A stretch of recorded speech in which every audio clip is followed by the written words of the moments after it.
बिस्मिल्लाहिर्रहमानिर्रहीम। अस्सलाम वालेकुम वीवर्स, कैसे हैं आप सब? खैरियत से हैं? अल्लाह का शुक्र है, मैं भी बिल्कुल ठीक ठाक हूँ। मैं हूँ एम यूज़फ़र इकबाल और आप देख रहे हैं मेरा यूट्यूब चैनल कुन कुकिंग वन। आज फिर एक न्यू रेसिपी लेकर आपकी खिदमत में हाजिर हो गया हूँ। आज की ये रेसिपी किस तरह से हम बनाएंगे, इसको बनाने के लिए हमें किन किन चीज़ों की ज़रूरत होगी, चलकर वीडियो में देखते हैं। उससे पहले आप लोगों से एक छोटी सी रिक्वेस्ट होती है कि अगर आप चैनल पर पहली बार आए हैं तो चैनल को सब्सक्राइब कर लें और साथ में लगे हुए बेल के आइकन को लाजमी प्रेस कर लें ताकि हर नई आने वाली वीडियो का नोटिफिकेशन आप तक सबसे पहले पहुंच सके। तो चलें जी, बिना टाइम वेस्ट किए हम चलते हैं वीडियो की तरफ और देखते हैं ये आज की मज़ेदार और ज़बरदस्त रेसिपी कैसे बनेगी। आगे चलकर आप देखेंगे कि इसमें हमने ज़्यादा से ज़्यादा 1 से 2 मसाले ऐड किए हैं और 1 से 2 मसालों से किस तरह कढ़ाई गोश्त बनकर रेडी होगा आप देखेंगे। इस रेसिपी के लिए मैंने लिया है 1 किलो मटन। इसको धो के अच्छी तरह साफ़ सुथरा कर लिया और इसकी बोटी जो है वो बिल्कुल छोटी छोटी रखी है, बहुत बड़ी बोटी नहीं रखी।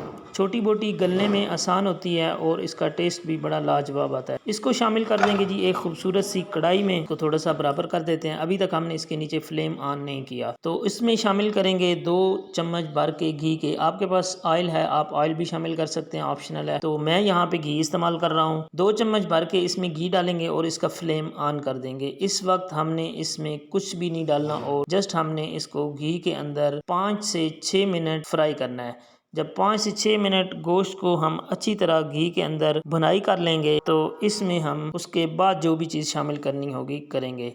तो पहले हम इसको 5 मिनट के लिए भुनाई कर लेते हैं, उसके बाद आपको बताते हैं कि इसमें हम क्या शामिल करेंगे। यहाँ पे आप देख सकते हैं कि लम्हा बलम्हा गोश्त का कलर चेंज होता जा रहा है और गोश्त ने जो पानी छोड़ना था वो पानी भी छोड़ चुका है। तो अभी इसका कलर तब्दील हो चुका है गोश्त का। यहाँ पे तकरीबन 4 मिनट हो चुके हैं हमें इसको फ्राई करते हुए। ज़्यादा से ज़्यादा 1 मिनट हम इसको मज़ीद फ्राई करेंगे।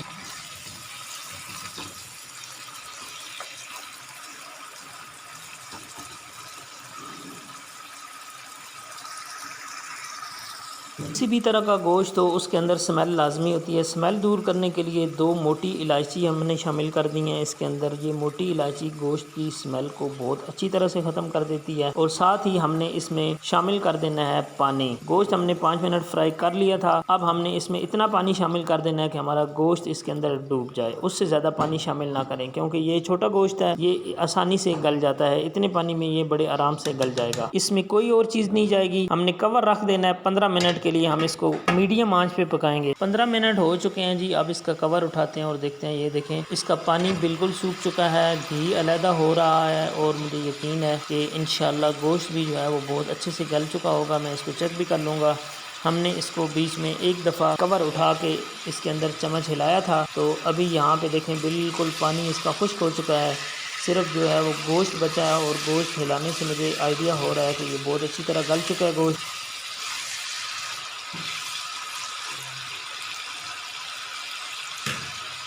अब मेरे पास हैं जी लाल टमाटर, कटे हुए खूबसूरत खूबसूरत टमाटर लिए हैं। ये बड़े साइज़ के 3 टमाटर हैं। इनको दरमियान से काट के 2-2 पीसेस बना लिए गए हैं। इस तरह करके हम इनको इसके ऊपर रख देंगे। ये इसकी स्टीम में गल जाएंगे। उसके छिलके हम बाद में उठा लेंगे।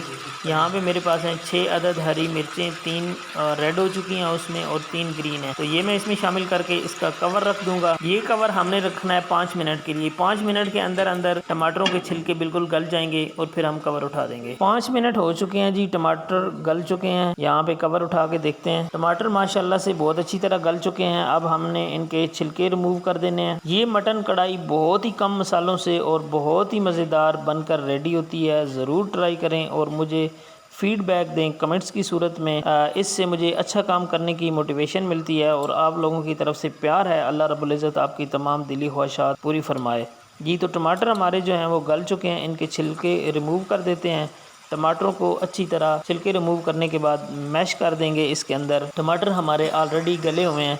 इनको इस तरह एक दफ़ा हिला देते हैं और फिर आपके पास जो कुच्चा है या कोई भी चम्मच है उसकी मदद से आप टमाटरों को थोड़ा सा भी दबाएंगे तो ये सारे टमाटर ऑलरेडी गले हुए हैं। इन्होंने बिल्कुल इसके अंदर जज़ब हो जाना है और हमें जो थोड़ी बहुत इसके अंदर ग्रेवी या मसाला बचेगा वो इन्हीं टमाटरों का ही बचेगा। बाकी पानी तो हम ऑलरेडी इसका खुश्क कर चुके हैं। तो अभी इसका प्यारा सा टेस्ट लाने के लिए हमारे पास है अदरक लहसुन का पेस्ट। 2 चम्मच है ये। 1 चम्मच अदरक का पेस्ट है, 1 चम्मच लहसुन का पेस्ट है। इसको हमने इसके अंदर शामिल कर दिया है और इसको 2 मिनट के लिए इसके अंदर हमने फ्राई करना है ताकि इसका प्यारा सा फ्लेवर इसके अंदर शामिल हो जाए।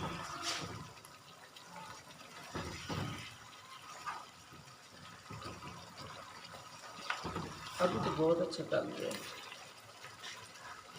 काली मिर्च का पाउडर है, हाफ़ टी स्पून इसमें शामिल करेंगे। हाफ़ टी स्पून नमक इसमें शामिल करेंगे। इसके अलावा हमने कोई मसाला इसमें ऐड नहीं करना। अब हम इसको पका लेते हैं इसके अंदर, ताकि अच्छी सी इसकी खुशबू आनी शुरू हो जाए और जो टमाटरों का थोड़ा बहुत बचा हुआ पानी है ये भी खुश्क हो जाए।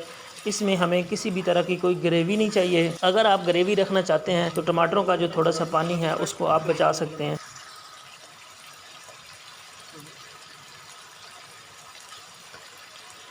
साबुत ज़ीरा हाफ़ टी स्पून मैंने इसमें शामिल किया। 2 से 3 मिनट इसको भी इसके साथ पका लेते हैं। आपने नोट किया है कि हमने इसमें ना हल्दी डाली है, ना इसमें हमने धनिया पाउडर डाला है, ना हमने कोई इसमें गरम मसाला डाला है, ना हमने इसमें प्याज डाले हैं। हमने इसमें कुछ भी नहीं डाला है। इतने ज़्यादा कम मसालों से हमने ये कढ़ाई रेडी की है। आपको यकीनन ये हमारी रेसिपी पसंद आई होगी। अगर आपको पसंद आई है तो आपने कमेंट्स बॉक्स में मुझे ज़रूर बताना है। रेसिपी को अपने घर में ज़रूर ट्राई करें। आप भी इसको इसी तरह कम मसालों से बहुत अच्छी तरह बना सकते हैं। यहाँ पे देखें पानी बिल्कुल हमारा खुश्क हो चुका है। आँच हमने बिल्कुल इसके नीचे धीमी कर दी है और इसको सब्ज़ धनिए से थोड़ा बहुत गार्निश कर देते हैं। इस तरह करके ज़्यादा धनिया आपने नहीं डालना, क्योंकि वो इस कढ़ाई का फ्लेवर चेंज कर देता है। थोड़ी सी अदरक है मेरे पास, इस तरह लॉन्ग कट की हुई है, ये हम इसमें थोड़ी सी शामिल कर देते हैं। ये सिर्फ शशका है, आप चाहें तो स्किप भी कर सकते हैं। कढ़ाई हमारी बनकर रेडी हो चुकी है। इसका डिश आउट करके आपको दिखाते हैं। आपको वीडियो कैसी लगी है आपने हमें ज़रूर बताना है और चैनल को सब्सक्राइब करके हमारी हौसला अफजाई करनी है। आपका बहुत ज़्यादा शुक्रिया। वीडियो देखते रहें। मुझे दीजिए इजाज़त। दुआओं में याद रखिएगा। अल्लाह हाफिज़।